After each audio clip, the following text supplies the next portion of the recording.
de verdad que le preguntó a la mamá y la mamá se lo olvidó y no se los compró porque la mayoría no llega con el material, hay una desmotivación. Y Siempre es cualquier posible clase, eso, pero sí, no creo. claro, y cualquier clase, sea de matemática, de historia, si se hace fome, se hace fome. Por eso le decía, hay que hacer las clases entretenidas, lúdicas. Y en matemática hay profesores que hacen clases muy entretenidas. ¿Mm? Quizás se da la condición de que hay muchos profes de matemáticas que son fome, porque hacer ángulos por hacer ángulos no tiene sentido, pero si yo hago una actividad de ángulos eh, eh, eh, en una situación real, ¿m? Me acuerdo un profe que veía la cara, no sé, que tenía que ver algo las proporciones de la cara, no recuerdo bien, pero que era de matemática y que eso le entretenía mucho a los chicos y empezaron a armar ángulos de acuerdo a ciertas características de las caras de cada uno. Entonces, o situaciones relacionadas con ángulos, con situaciones de la vida cotidiana, ¿ya? Y eso se puede ver en todo, porque todo tiene alguna utilidad. Cuando se enseña ángulo, cuando se enseña proporciones, todo tiene que ver con situaciones de la vida cotidiana. Y no se ve esa conexión en la clase. Y además la estigmatización. Yo les comenté, no sé si les comenté, porque siempre cuento la misma historia, de que en un colegio básico la estigmatización que un alumno era deficiente mental, entonces era poco lo que podía aprender. Pero el chico no era deficiente mental, tenía algo de déficit atencional, pero también padres analfabetos, por lo tanto no tenía apoyo en el hogar. Y al trabajar en forma personalizada con él, el chico ahora es profesional y está casado y ya tuvo su primera hija. Y no tenía problemas de aprendizaje, había una estigmatización incluso del PIE, que se supone que son profesionales, que tienen instrumentos de medida, no, niño deficiente mental. Entonces, es mucho la estigmatización. Hay otro colegio que ese colegio fue evidente, o sea, no vas a lograr nada con estos chicos en la parte alta de Coquimbo porque son todos hijos de narcotraficantes, no, sí, estos cabros no aprenden. Y llegó un profesor y armó una banda de guerra. ¿Sabes lo que son las bandas de guerra? Ya no existen esas cosas. Una banda de guerra son esos que tocan la trompeta, otros el tambor, unos empezaron a tocar diferentes instrumentos y al sentirse valorados en esa banda que tocaban la trompeta, los tambores y no sé qué otros instrumentos más, los chicos empezaron a mejorar sus calificaciones en todas las asignaturas. Entonces la valoración, que los chicos sientan que son importantes, que pueden aprender, pero si hay una estigmatización, eso se llama profecía autocumplida. Y siempre de todos los cursos uno tiene que tener altas expectativas. Por eso les decía en la clase anterior, conversar con los alumnos. Tú eres un niño habiloso, tú eres capaz, y bueno, y tratar de hacer las clases lo más entretenidas posible. Qué rico terminar la clase y que digan, hoy que estuvo entretenida su clase, profesora, a terminarle que no te digan nada y que diga, hoy casi me dormí en su clase. Uf. Pero sí, siempre los profesores tendemos a decir, y hay otra situación, y de un profesor de matemática. Y los chicos te decían, o sea, el profesor era de matemática y lo único que decía, no, es que son unos flojos, es que no quieren trabajar, y le tiraba, y era mi curso, pero encima yo era la profesora jefe, y tuve hartos problemas con ese profesor, específicamente de matemática. Y estaba casi todo mi curso reprobando matemática. Entonces, en la hora de consejo de curso, empecé que yo no tengo ninguna didáctica para la matemática, hacerles matemática, y mi curso empezó a mejorar porque era el profesor el que era desmotivado. Porque hasta en los mismos libros te aparecen estrategias y formas de cómo pasar más entretenidos los contenidos. Entonces, depende mucho de nosotros, y en biología es lo mismo. Tú te vas a encontrar con alumnos que detestan la biología, que te dicen que nunca la lograron entender, pero ¿qué hice yo como profesor? ¿Qué estrategia utilicé para que aprendieran biología? ¿Mm? Entonces, eso es importante, chiquillos. Y claro, el otro profesor hace otro curso, que se supone que es un buen curso, pero a pesar de eso, las estrategias que usa son más adecuadas para ese curso. Quizá esa misma estrategia en el otro curso no funcione, porque son características diferentes. Pero sí de cada curso se tienen que buscar la forma, las estrategias metodológicas para que los chicos aprendan. ¿Mm? Y eso lo van a ver en la... ¿Ya tuvieron metodología ustedes? Sí. Lo van a ver en metodología, en otras asignaturas, pero en el centro de práctica va a ser esencialmente el lugar donde uno va a aprender. ¿Mm? Los centros de práctica es la asignatura donde ustedes aprenden mucho sobre eso y cómo se manejan sus profesores guía. Por eso tratamos de buscar profesores ya conocidos. Pero está bien, Camilo, ya está bien, porque nosotros sentimos eso, porque de verdad muchas veces, hasta nosotros como alumnos o nuestros compañeros, hemos visto que pasa esa situación. Pero esa desmotivación siempre tenemos que trabajar, saber de dónde proviene. Obviamente que va a haber un porcentaje que nunca vamos a motivar y va a ser frustrante. Una vez yo tuve un curso de que no tenía estrategias para motivarlo y era muy... me costaba mucho, digamos, era para mí, llegaba a deprimirme, de decir, pues, ¿qué hago para que los niños lo único que hacían era un texto, copiar, pero no lograba que pensaran, que hicieran nada? Es verdad que puede suceder, pero la mayoría de los casos uno puede revertir situaciones. ¿Mm? Y generalmente debería ser un trabajo de cuando tenemos consejo de profesores, mire, tengo estos problemas con este curso, ¿qué estrategias se pueden utilizar para mejorar la concentración del curso, el que participen en cierta asignatura? Y siempre hay un profesor que le está funcionando algún tipo de metodología y que la puede compartir con los colegas, por eso es tan importante el trabajo de comunidad de aprendizaje entre profesores. ¿Mm? Eso, pues, chiquillo. Muy bien, Camilo. ¿Alguien más quiere aportar, por favor? Despertemos, tomémonos un cafecito. Yo estoy despierta, ¡Ay, qué pero bueno! ¿Mm? pero tenía respuestas similares a las que tenían mis compañeros. Y Ya, también había puesto lo que usted mencionaba del contexto de los alumnos, porque no ya, conocemos el contexto sociofamiliar, si cuentan con los recursos o no, muchas veces los profesores, po. Entonces puede que sea irresponsabilidad o puede que también sea que realmente no tienen. claro. Entonces la profesora no sabía, pero tampoco está mal su actitud porque no debería haber continuado con la clase sin haberles dado otra alternativa más que decirle háganlo a mano alzada. Otra cosa, Claro. porque hay más herramientas. Yo me acuerdo que un profesor nos enseñó a cortar un círculo, parece que doblando como un conito, no sé, porque Ya, algunos no tenían un transportador para hacer un círculo y él nos enseñó eso en la clase. E incluso en la prueba también lo aplicamos. Así que ya. sí hay soluciones creativas y didácticas para los problemas muchas veces. Sí, con un lápiz y una pita también se hacen maravillas en matemáticas. La profesor lleva la pita, se la amarra al lápiz y ahí van haciendo... ¿Y para qué andamos con cosas? Al final el profesor es el que anda con reglas, con triángulos y con todas esas cosas. Pero sí, yo sé que con un lápiz y una pita se pueden hacer maravillas, también hay profes que lo hacen. Claro, hay que buscar otra estrategia y aunque no creas, uno a veces hay situaciones de alumnos que llegan, que van al colegio porque en la mañana te van a dar un desayuno y un almuerzo y esas son sus comidas del día. Hoy en día sí, hay mucha ayuda social,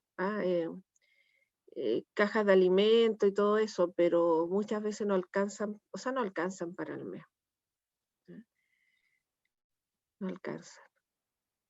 ¿Y quiénes pueden? Y es por eso que existe tanto el narcotraficante en el narcotráfico, porque al final lo que te entra, eso te da dinero y sales de la extrema pobreza. Entonces aquí nosotros tenemos una situación, o sea, demostrarle a los alumnos que van a poder mejorar su calidad de vida estudiando y teniendo una profesión, que quizás se demoren más, pero eso les va a dar una tranquilidad a que estén siempre complicados con problemas delictuales producto del narcotráfico. ¿Mm? Y eso es por la carencia de muchas cosas en algunos sectores.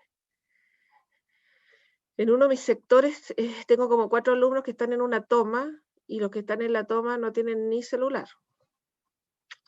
Entonces hay que llevarles guías de autoaprendizaje. La asistente social se aprende la materia y ella se las va a dejar con todos los riesgos que implica que se pueda contagiar de coronavirus, pero ella ama tanto su profesión que va igual a dejar las guías a ese campamento.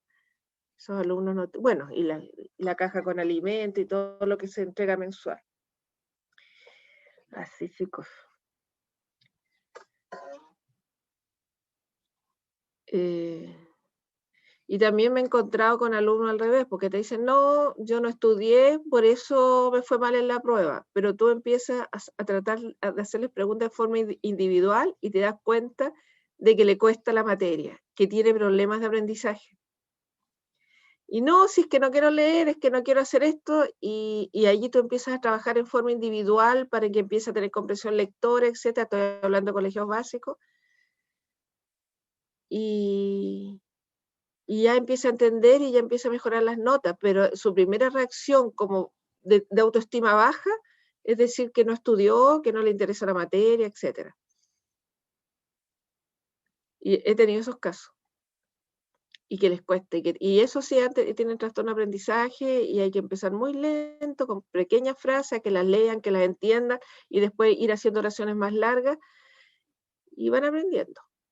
Es que no, creo que no les comenté de que gran parte de mi tiempo, en los tiempos buenos, cuando se hacía un trabajo muy cohesionado, yo trabajé en un colegio que quizás ustedes conocen, el Pierrot, los que son de acá. Y ahí llegaban todos los... ¿Ah? Estoy en este colegio, pero no sé, no me acuerdo en qué sector queda. Sí lo conozco, queda cerca de Salesiano. Trabajé como 10 años, pero hace más de 10 años atrás, muchos años atrás. ¿Sí? ¿Quién era tu primo?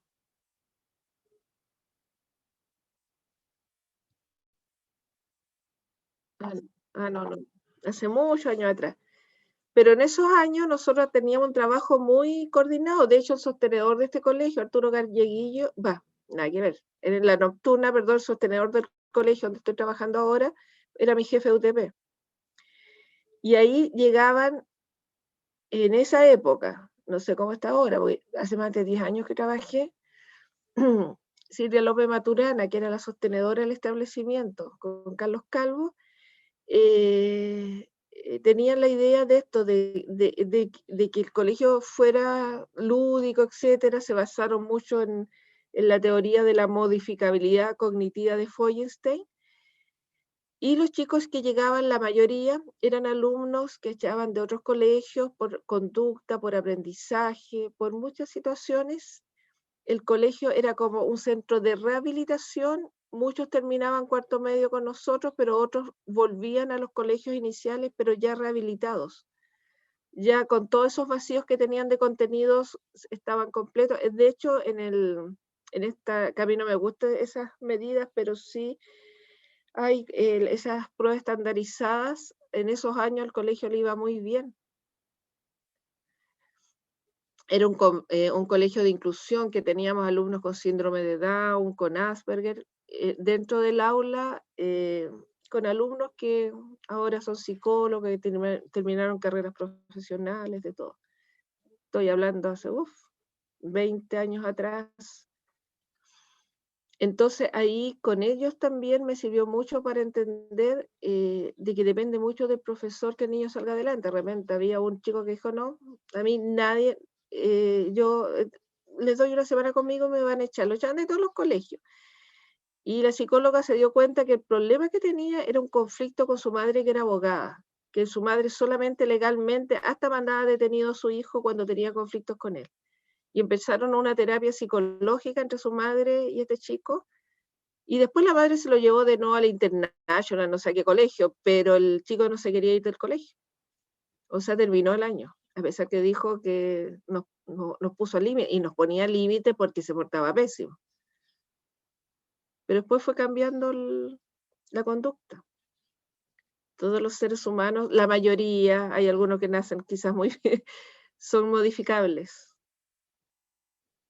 somos muy modificables. Un ejemplo soy yo, que fuera una profesora totalmente conductista, ¿cómo se llama? Conductualista. Conductista, claro. Y ahora enseño a los profesores a ser más constructivistas. En el tiempo que yo estudiaba, me enseñaban en metodología. El profesor tiene la razón y aunque se equivoque, no lo puede demostrar delante de los alumnos porque eso es debilidad. Eso me enseñaban en la universidad. Y gracias a eso cometí muchos errores cuando empecé a hacer clase, pero errores horrorosos. Pero uno tiene que ser autocrítico y tratar de ir mejorando. Eso, chicos. Yo les cuento mi experiencia para ver si... A ver, vamos entonces a la pregunta número 2. Vayan comparando con lo que ustedes realizaron.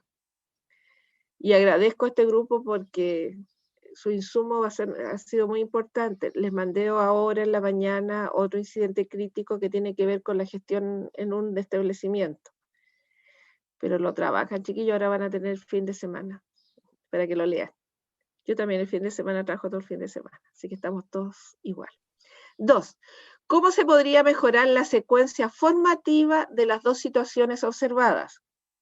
Se podría mejorar cambiando el sistema de distribución de los cursos, al repartir a los alumnos de manera aleatoria, para no generar diferencias entre ellos, considerando una mejor utilización de las herramientas tecnológicas y pedagógicas respecto a los docentes para generar un óptimo ambiente de aprendizaje donde los estudiantes se sienten motivados por la clase que les está presentando el docente y quieran participar de forma activa en el transcurso de su aprendizaje.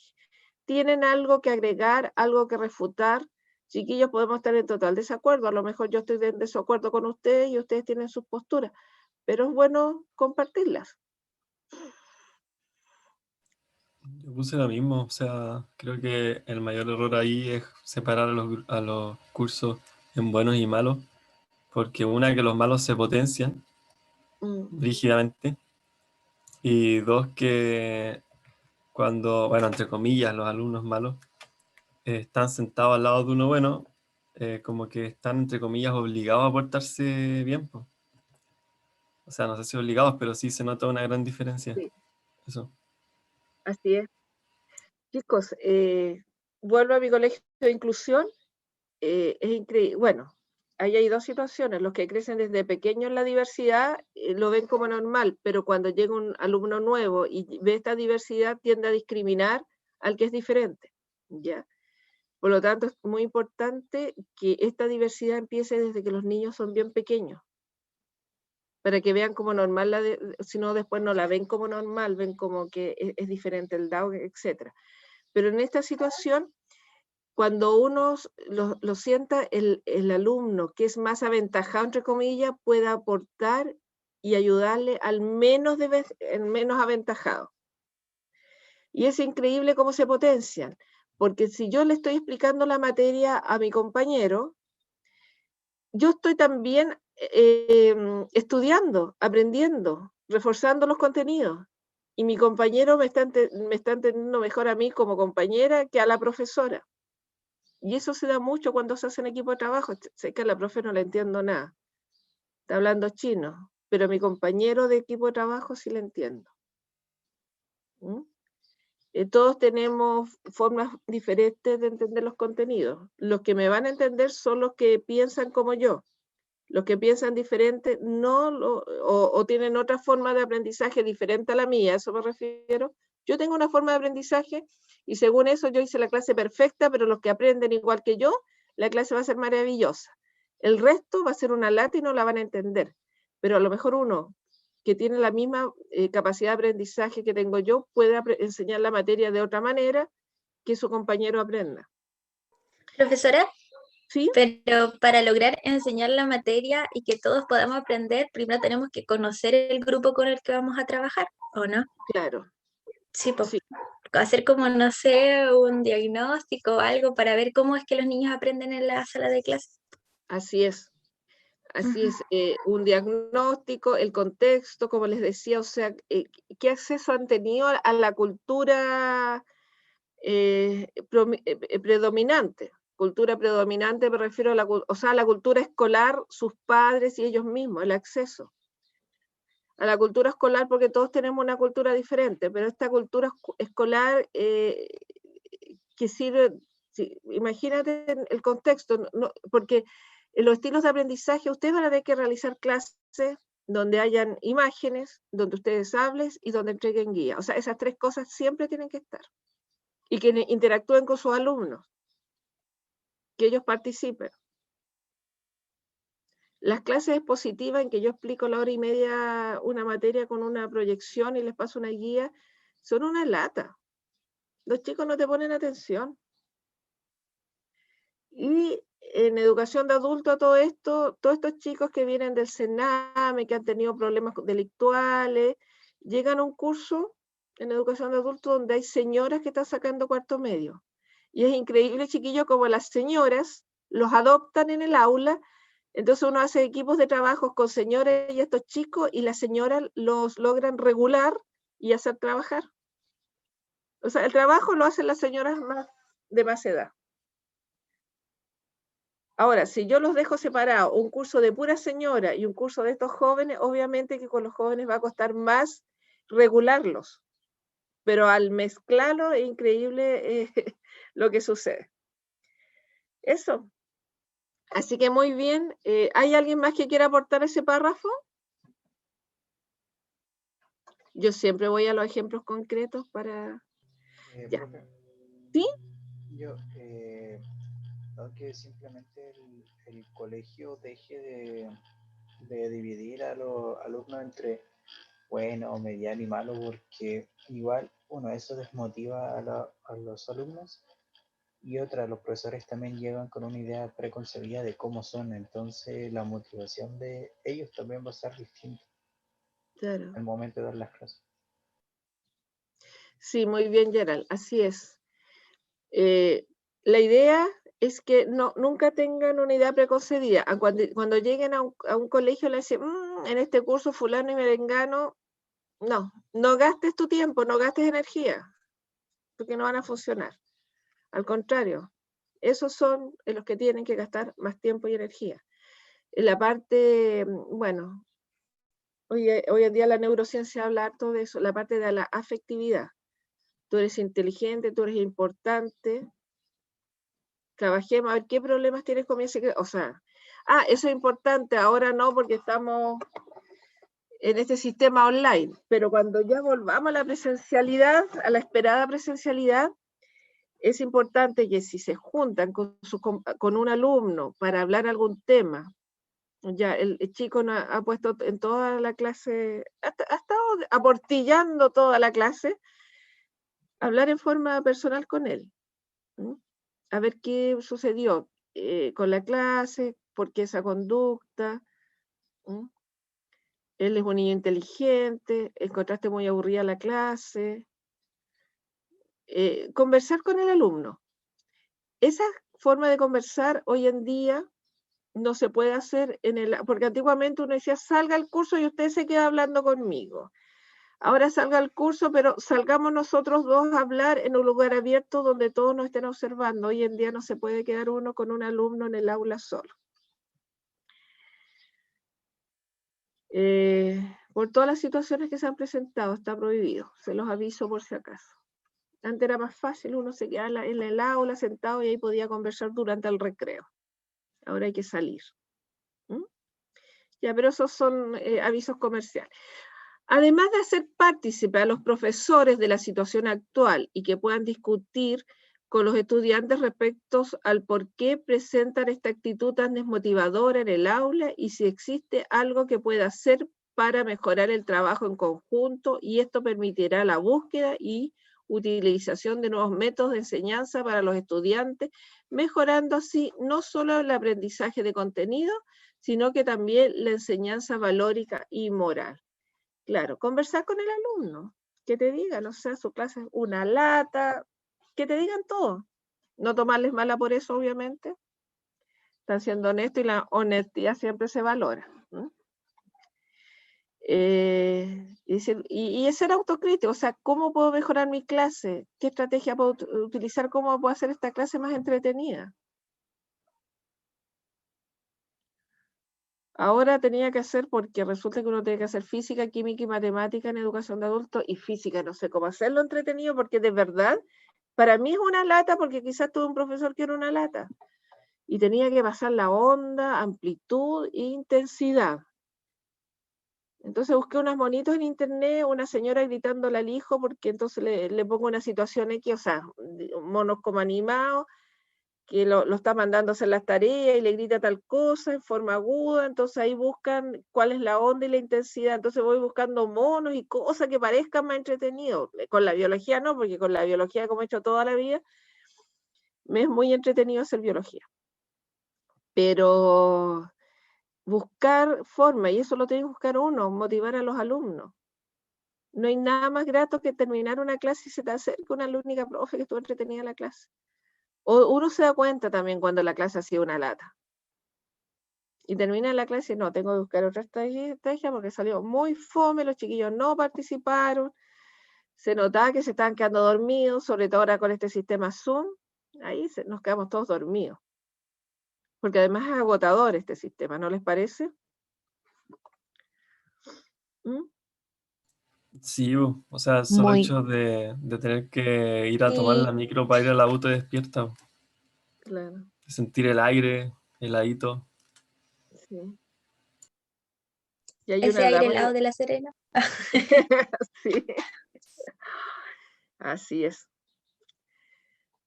Bien, ¿hay algo más que aportar a esta idea? Yo encuentro que está bastante completo su trabajo, chicos. Ya. Lo otro tiene que ser con otras palabras, ¿ah? No pueden usar las mismas palabras de sus compañeros, porque ya se los mostré. Tienen que decirlo, redactarlo de otra manera, los otros trabajos. Profe, la guía que hice con mis compañeros y se la hicimos llegar ya a estos correos. La Pero el día dejamos de la programada. mañana. Sí, La dejaron programada ya. Listo, regio. Al resto tirón de oreja. Le voy a poner Nosotros como la igual la voy a... mandamos ahora, profe. Ya, regio. No sabíamos que Excelente. había que mandarla. Muy bien. Ya, las concepciones respecto del proceso de aprendizaje en cada docente parecen ser diferentes. ¿Cuál es la concepción y qué aspectos de la acción se concretan? Ya, la concepción que tiene la docente de la asignatura de matemática resulta ser resignada, cansada, pesimista, ante la actitud que tienen los o las estudiantes de la clase. Por ejemplo, que griten al entrar al aula, provocando que el docente alce la voz para callarlos y decirles que se sienten. Chiquillos, si están gritando y yo me pongo a gritar, vamos a terminar todos gritando. ¿Mm? Y se lo digo por experiencia propia. Yo al principio era más gritona que no sé qué, empezaba a gritar, ¡cállate! Porque claro, uno, el centro, digamos, el lugar donde trabaja al final es el lugar de aprendizaje. Y gritaba más que los alumnos y era un griterío en mi clase increíble. Y es increíble que cuando uno no grita, cuando uno guarda silencio, eso sí les voy a reconocer que los alumnos cada vez están más complicados. Eso es verdad. Cada vez están más desafiantes. ¿Ya? Antiguamente uno se paraba, empezaba 5 minutos a pasearse por la sala. Se supone que ahora uno no les puede tocar el hombro, pero yo igual se los toco. Guarda silencio, en silencio, uno se para adelante, a los 5 minutos todos están en silencio. Ahora sí hay alumnos más desafiantes, con los cuales uno tiene que salir en el recreo y conversar con ellos, que por qué tienen esa actitud, que ellos son que ellos son habilosos. Siempre les digo lo mismo, tú eres un chico habiloso, a mí me da mucha rabia sentir que no aproveches tus capacidades en el aula para salir adelante. ¿Mm? El ser habiloso lo tengo pegado. Entonces sí, van a estar en un sistema que es más complejo hoy en día. Hay alumnos muy desafiantes. Pero el gritar no funciona, se los digo por experiencia propia. El llegar y decir, buenos días, mis queridos alumnos y alumnas, suena mucho más grato que gritar. ¿Mm? y con una sonrisa siempre. La sonrisa para ellos es muy grata. Ya. Que griten en el aula, provocando que la docente hace la voz para callarlos y decirle que se sienten. Esto indica que hay poco respeto hacia la docente, a lo que solo se limita a impartir la clase, y respecto a la alumna extranjera, solo le entregó un material para que trabajara sola sin preocuparse si realmente estaba logrando hacer el ejercicio y aprender. La diversidad cultural. ¿Cuánto podemos aprender de los inmigrantes? ¿Cómo, o sea, al incorporar inmigrantes, ellos van a aprender de nosotros, pero nosotros también aprendemos de ellos? Yo he aprendido a comer el plátano frito, el arroz con poroto negro, he aprendido harto de alimentación con los inmigrantes. Pero no solo eso, sino de otras culturas. Y es súper entretenido. O sea, ¿cómo yo me puedo acercar a ese inmigrante y preguntarle cosas de su vida, de su cotidianidad? Otras religiones, otras formas de ver el mundo, otras formas de ver la naturaleza. Los inmigrantes son un gran aporte, bueno, en el caso de nosotros como profesores de biología, a nuestras clases de biología. Así que, bueno, en cambio la actitud que opta el profesor de ciencias sociales resulta ser más optimista, apasionada y comprometida, ya que encontró un método de enseñanza que estimula, faltaron unas tildes, no las puse, pero revisen las tildes siempre. No, esa no, en este caso no. Es que he revisado tantos trabajos, chiquillos, no, este está bien con las tildes. Estimula positivamente la participación de los estudiantes, generando un ambiente seguro y positivo en el que se involucran los estudiantes. Él buscó para este curso, para su particularidad, unas clases que sí le funcionaron. Probablemente si esa clase no le hubiese funcionado, hubiera buscado otras estrategias, ¿ya? Pero siempre uno va buscando estrategias diferentes con los cursos. ¿Algo que aportar desde sus trabajos?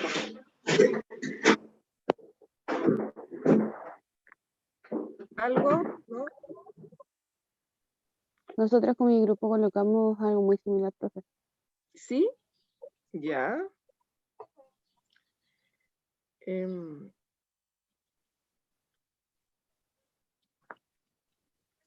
Ya, el material didáctico es un aspecto determinante. ¿A qué condición está sometida su elección y uso? El material didáctico es determinante según la utilidad que le da él o la docente, ya que como se demuestra en lo expuesto anteriormente, los estudiantes responden de mejor manera cuando el profesor de ciencias sociales imparte su clase con una presentación que la acerca a la realidad de los estudiantes, con el contenido que enseña, a diferencia de la docente de matemática que utiliza una herramienta. Oye, soy yo la del ruido raro, ¿no? A ver, voy a mirar. Al Diego Cortés se le activó el micrófono. Ya, no, ya se lo apagué. Ya hice. Listo. Acerca con el contenido que enseña. Bueno, el material didáctico es determinante según la utilidad que le da el docente, ya que, como se demuestra en lo expuesto anteriormente, los estudiantes responden de mejor manera cuando el profesor de ciencias sociales imparte su clase con una presentación que acerca la realidad de los estudiantes con el contenido que enseña, a diferencia de la docente de matemática que utiliza una herramienta sin indicar en qué les puede ser útil esta actividad y mostrarles que la herramienta puede ser un buen complemento para que puedan desarrollar de mejor manera su actividad, disminuyendo la complejidad que pudiese generarles. Siendo la utilización del compás algo poco llamativo e irrelevante para los estudiantes y mostrando que no tienen mayor importancia en los estudiantes, ya que es un elemento de complementación, pero no necesariamente indispensable. Yo he visto profe matemáticas haciendo, como digo, con una pitita y un lápiz, o con un clavo, algo, así le ponían como un clavito, el lapicito amarrado, y así hacían sus compases. Entonces hay estrategias y formas de utilizar. ¿Y para qué sirve? O sea, relacionarlo con algo de la cotidianidad, como les decía yo, no sabía qué hacer con las ondas, ¿qué hago con la onda? Le puse esa foto y los chiquillos al tiro engancharon con la foto de intensidad y, ¿cuáles son las dos palabras? Ya se me olvidan. Amplitud e intensidad. Bueno, así que las cosas se pueden hacer más amigables, matemáticas, física, a pesar de que, como les decía, yo no soy muy buena para la física, para explicarla, pero trato de buscar formas. Con la biología me encanta. Ya, chicos, entonces, ¿algo más que aportar a sus compañeros? Yo puedo presentar un excelente PowerPoint, muy lindo, pero si no lo sé trabajar bien, va a ser una lata igual. Si me pongo a hablar, pero si estoy proyectando una tabla y le digo, Javiera, ¿qué información encuentras en la tabla? Y la Javiera tiene que leer y explicarme la información, es diferente a que yo diga en la tabla existe tal y tal y tal cosa, tal información de esto, etcétera. O sea, la interacción con los alumnos es bastante importante, aunque sean varios, aunque sean cursos grandes, porque aunque sea un curso grande, un día van a interactuar 5 a la otra clase. Yo voy a tener en mi cuadernito al lado anotado que estos 5 interactuaron, porque mi memoria es pésima, no sé si han dado cuenta. Estos otros 5 van a interactuar y voy cambiando los alumnos a los que le voy preguntando, para que durante el mes alcance a preguntarle a los 40 que están en el aula. Y todos puedan participar. Y que tengan la confianza que se pueden equivocar, eso es esencial. ¿Ah?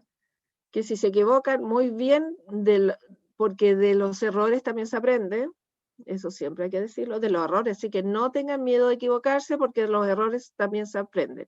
A una profesora que le diga, ¿cómo me da esa respuesta? ¿No he estudiado nada? Que las hay. ¿Alguno de ustedes lo retaron por dar alguna respuesta incorrecta a algún profesor en su vida? Sí. ¿Sí? Sí. Ya. No lo hagan. Muy bien, vamos. ¿Alguien tiene otra opinión? ¿Qué opinas tú del tema? Excelente, chicos. No se olviden que de los errores aprenden, así que participen, no importa que se equivoquen. Acá estamos para equivocarnos porque estamos aprendiendo. Profesora. ¿Sí? De hecho, creo que en la universidad la mayoría sacamos un poco de personalidad, porque en el colegio igual los profesores a uno como que lo retaban o le hacían notar mucho cuando uno estaba equivocado. Claro. En cambio, en la universidad, el profesor, que me he dado cuenta que algunos nos corrigen si nos equivocamos o esperan otra opinión para, entre comillas, responder lo que nosotros dijimos. Me gusta Claro. eso. ¿Sí? Así es, y así tienen que ser ustedes. No, y es verdad que de los errores uno aprende. Tanto de lo que contesta correcto de los errores. Mira, estaba equivocado, esa era la respuesta. Contrasto lo que yo pensaba con la respuesta de la clase. Y ahí estoy aprendiendo. Por lo tanto, es muy importante. Está bien que se equivoquen los alumnos. Todos nos equivocamos. Nosotros como profesores también nos podemos equivocar. Es de humano equivocarse. Pero también eso es parte que ayuda, es insumo para la clase, así que qué bueno que salieron esos errores porque ahora los podemos corregir y te felicito por tu participación. Yo sé que con 40 alumnos en el aula a veces se complica, pero hay que tratar de, como les dije, aunque sea de a poquititos, que los alumnos vayan participando. Bien, ¿cómo se entiende la función del profesorado en cada caso? La función del profesorado en sí es promover el aprendizaje de los estudiantes y que éste resulte ser significativo y fructífero. Significativo es que me sirva para algo. Si no me sirve para algo, nunca va a ser significativo. Y hoy en día los alumnos te preguntan, ¿y esto para qué me sirve? Bueno, con biología es más fácil, o sea, conoce tu cuerpo para que tú entiendas alguna enfermedad. ¿Ah? Por ejemplo, cuando hay que pasar meiosis y mitosis, lo primero que hay que ver si en el curso hay alguien que tenga o una hermana o una hija con síndrome de Down, por ejemplo. ¿Y por qué se produce eso? Bueno, ahora a través de la meiosis vamos a ver por qué tu hija nació con síndrome de Down. Ah, la hija tiene síndrome de Down, ya veamos qué es la meiosis para saber por qué llega esta situación de la trisomía del par 21. Entonces algo que parece como tan lejano me va a explicar la situación de la hija de mi compañera, o de la hermana o el hermano de mi compañera. ¿Mm? Bueno, volvamos. La función del profesorado en sí es promover el aprendizaje de los estudiantes y que éste resulte ser significativo y fructífero para el desarrollo que pueden tener en sus vidas futuras, mostrándoles que los aprendizajes entregados pueden ser utilizados en diversas situaciones de la vida, no solo en el ámbito escolar. Sin embargo, en el caso de la docente de matemática, es solo un ser de transmisor de conocimiento, de mediatriz y bisectriz. No le causa preocupación que el alumno no aprenda por no traer el compás, ya que tiene una estigmatización del curso. En cambio, la función del docente de ciencias sociales es hacer que el estudiante aprenda, usando diferentes formas como el uso de un aprendizaje visual y la realización de la materia con películas y la situación política de los países de los estudiantes, incentivando en ellos la curiosidad de aprendizaje. Disculpe, tengo déficit atencional. Ah, ya, Diego, está bien. Muy bien. Ya les mandé para que hagan el segundo trabajo. Y hacer que el estudiante aprenda usando diferentes formas como el uso de un aprendizaje visual, etcétera, siendo un contraste positivo y negativo entre ambas actitudes que acercan y alejan la verdadera función del profesorado. Demostrando que la apreciación de los docentes respecto a los cursos por los estudiantes que se encuentran compuestos pueden generar actitudes de desgaste o motivación en el impartimiento de la clase. ¿Ya? ¿Alguien agregó algo más o dijo algo diferente en este párrafo, en esta pregunta? Sí, yo puse algo distinto, puse que la función en el caso de la profesora de matemática, como que ella intentó ser una transmisora de conocimiento, pero no lo logró, pues. Entonces su función pasó a ser más que nada la de intentar controlar a los alumnos, intentar de que le hagan caso, de que se porten bien, porque esa fue al final la función que tuvo. Mientras que la función del profesor de historia fue la de intentar encontrar, o lograr en realidad encontrar una forma de llegar a los alumnos con su materia. Ya, Eso. muy bien. Sí, está bien, ambas respuestas están correctas. Yo igual, profe, coloqué que uno de los factores que igual inciden es como el profesor, o sea, el estrés académico, la sobrecarga laboral, y eso igual se transmite en la, no sé po, cómo esté, en el ambiente del aula, se le Sí, transmite a los estudiantes, y al final eso igual no sé, creo que lo dijo Camilo recién igual, que todos los tipos de actitudes que uno tenga dentro del aula de clase se van a ir traduciendo en ciertas actitudes que van a tener los estudiantes. O sea, si un profe está adelante y que está como retándote y más encima te está explicando algo que no te gusta tanto y no seas atractivo, igual los chiquillos van a ser irrespetuosos, pero al contrario, si no es así, igual em, van a respetar sus tiempos dentro de la sala de clase. claro. Sí, tú hablaste algo muy importante, que es el agobio laboral. Y es increíble porque durante años se luchó por tener más horas de permanencia y menos horas en aula. y se estaba llegando a un cierto equilibrio, o sea, bueno, lo ideal es 50 y 50, 50 en aula y 50 en permanencia, o como le llaman, horas no lectivas. Se había llegado a un 30% de horas no lectivas y eso era increíble porque son horas que tú tienes que ir al establecimiento y estar allá. Y las horas no lectivas son como 10 horas, o sea, es bastante tiempo. Uno alcanzaba a preparar perfectamente clases, revisar material, cosas que antes tú no tenías tiempo. O sea, todo ese trabajo uno se lo llevaba los sábados y domingos a la casa. Pero con estas horas lectivas uno empezó a tener tiempos para preparar material, para revisión de trabajo de sus alumnos, etc. Y vino esta pandemia. Y con la pandemia y la forma en que uno tiene que atender a los alumnos, digamos, el agobio laboral es grande, porque es muy grande. Y sí, es verdad, el profesor cansado obviamente, porque la profesora a lo mejor no tiene los recursos, no tiene las capacitaciones para preparar materiales más novedosos para los alumnos, pero también hay un agotamiento que significa el tener muchas horas de clase y poco tiempo para capacitarte y para preparar material. Cuando vuelva a toda la normalidad, espero que tengamos ese tiempo, esas horas no lectivas para la capacitación. Mucho uno aprende en las capacitaciones, cómo buscar estrategias más didácticas, más entretenidas, más lúdicas, que sean como juego en el aula.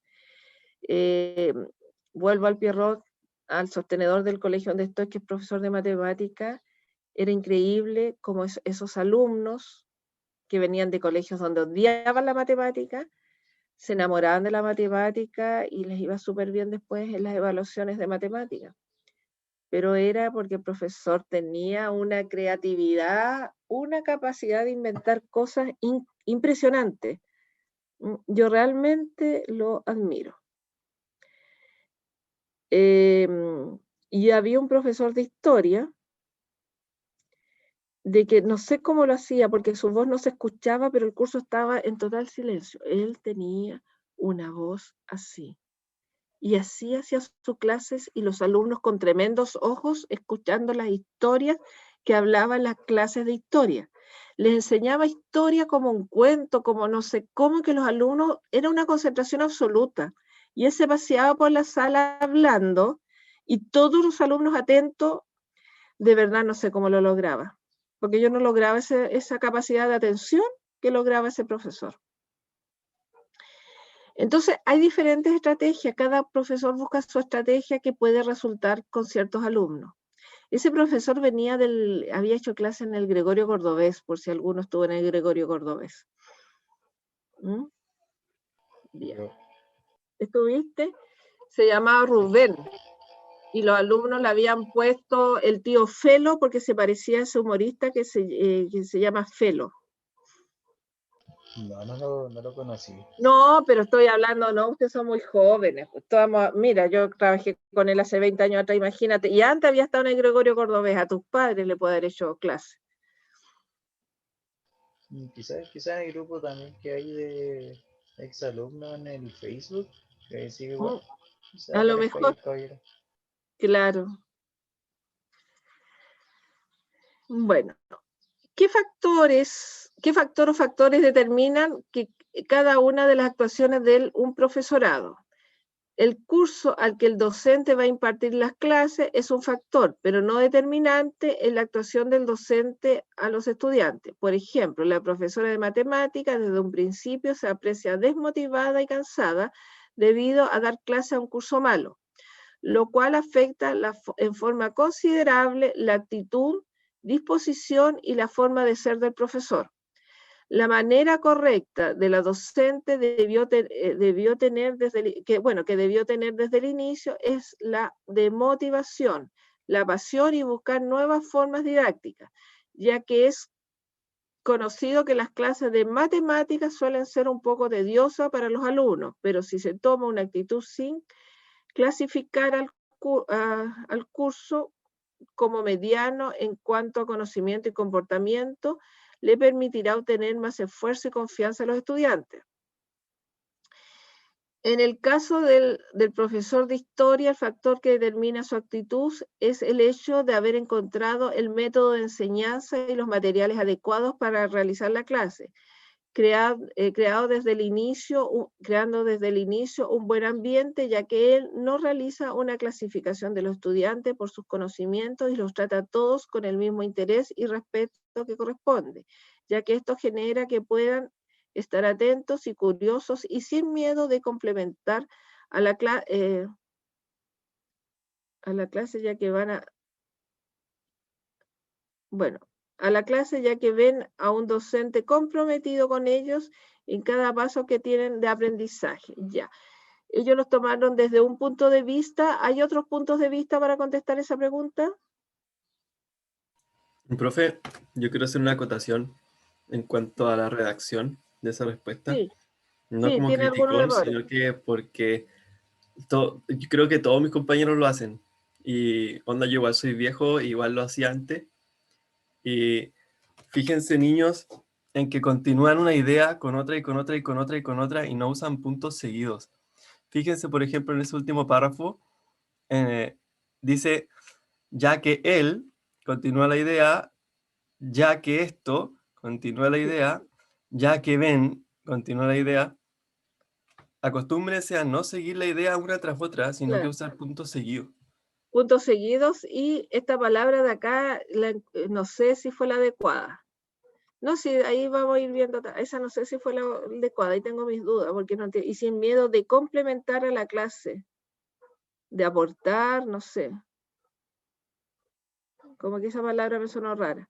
Y sí, cuesta leerlo porque faltan comas. Pero sí lo que reconozco de que en general las tildes están puestas. Y es un gran avance, porque casi siempre llegan en el impartimiento, ¿qué será? No, impartir. O motivación en el impartir la clase, claro. De ser de impartir, ahí de cómo se imparte la clase. Bueno, en todo caso, los factores que determinan la actuación de los profesores son, me refería a los saberes de los profesores, pero parece que no se entendió bien, pero la respuesta igual está bien, hay que poner si las comas muy bien, y hay algunas palabras que a veces creo que puede haber otras más adecuadas, pero está bien que se expresen. Y como dije, se pueden cometer errores, lo bueno es saber lo que ustedes piensan y opinan. ¿Mm? Los factores que determinan la actuación de los profesores generalmente son sus experiencias como profesores, con profesores que han tenido, su experiencia como profesores que han tenido en enseñanza básica, media y en la universidad. Y también son importantes nuestros padres, los modelos de nuestros padres cuando nos enseñaron algunas cosas. Si nuestros padres fueron didácticos, seguramente algo de esa didáctica vamos a tener. Si nuestros padres fueron autoritarios y no nos llevaban al diálogo, probablemente no vamos a saber dialogar con los alumnos, porque gran parte del aprendizaje también viene de la familia. Y también factores que determinan es que aunque uno sea cuadrado, si uno empieza a capacitarse y a hacer cursos de talleres y capacitaciones, uno puede ir encontrando más estrategias para hacer sus clases. ¿Mm?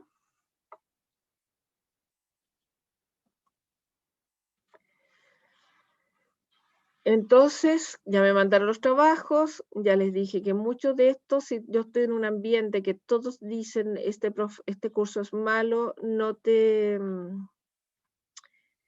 desgastes porque no vas a conseguir nada. Estoy hablando cosas que me decían cuando yo empecé a trabajar otros colegas. No te desgastes con este curso si es malo, ¿para qué? Hazle un trabajito así nomás rapidito para que tengas el porcentaje de aprobado que te piden, porque si no vas a tener problema con la Secretaría Ministerial. ¿Mm? Pero sí pueden aprender, chiquillos, y de la biología uno puede hacer tantas cosas para motivarlos, tantas cosas. Huertos orgánicos, compost, cosas que a los chiquillos les gusta hacer. Buscar también qué cosas les gusta hacer. Así que la biología tiene muchos insumos. Y recuerden, siempre harta expectativa con todos sus alumnos, hasta con el síndrome de Down. que a leer y a escribir va a aprender. A respetar la naturaleza también. Damas jóvenes, me gustaría saber si tienen algún comentario. Los voy a liberar hoy día temprano. Tengo que empezar a hacer las cartas a los colegios. Ayer no alcancé porque estuve trabajando hasta muy tarde. Recuerden que trabajo en educación de adultos. Y les mandé por correo otro incidente crítico que tiene que ver con las formas de gestionar, pero de un establecimiento. Solamente al finalizar esto, es importante estar siempre renovándose y buscar estrategias didácticas diferentes, irlas probando en los cursos. Puede que no nos resulten, pueden que sí. Si nos resulta fantástico, me resultó con este curso y este otro no. ¿Por qué? Porque tienen características diferentes. Con este otro curso me puede resultar otra actividad, otra metodología. Pero siempre tengan las tres cosas. Su guía con transposición didáctica. ¿Qué quiere decir transposición didáctica? Que no copien y peguen de los libros de biología porque son súper lateros. Y hay alumnos que no van a tener problemas, copien, peguen y lo van a leer y lo van a entender perfectamente. Depende del colegio, ¿ya? Pero en otros sí van a tener que cambiar el vocabulario, hacerlo más digerible, ¿ya? Y actividades que sean entretenidas hasta cuarto medio, es increíble. Uno puede poner al final una sopa de letra y todos se van a la sopa de letra y después hacer la guía. Imágenes. Hay imágenes fijas y móviles, y las móviles hay muchas y muy buenas en biología. Laboratorios. Tratar de hacer el máximo laboratorio si es que es posible, ¿ya? Y la parte verbal y la parte electrónica que puedan tener, el moverse en la sala. Ahora no lo van a hacer, pero igual para el futuro, el ir hacia el fondo de la sala, que allá al fondo de la sala es donde tenemos que llamar la atención. No me puedo quedar siempre adelante al lado de la pizarra de la imagen, tengo que moverme en la sala. Tengo que ir al final donde los chiquillos están metidos en el WhatsApp y te ves que viene, lo guardan y ahí sí te empiezan a poner atención. ¿Ya?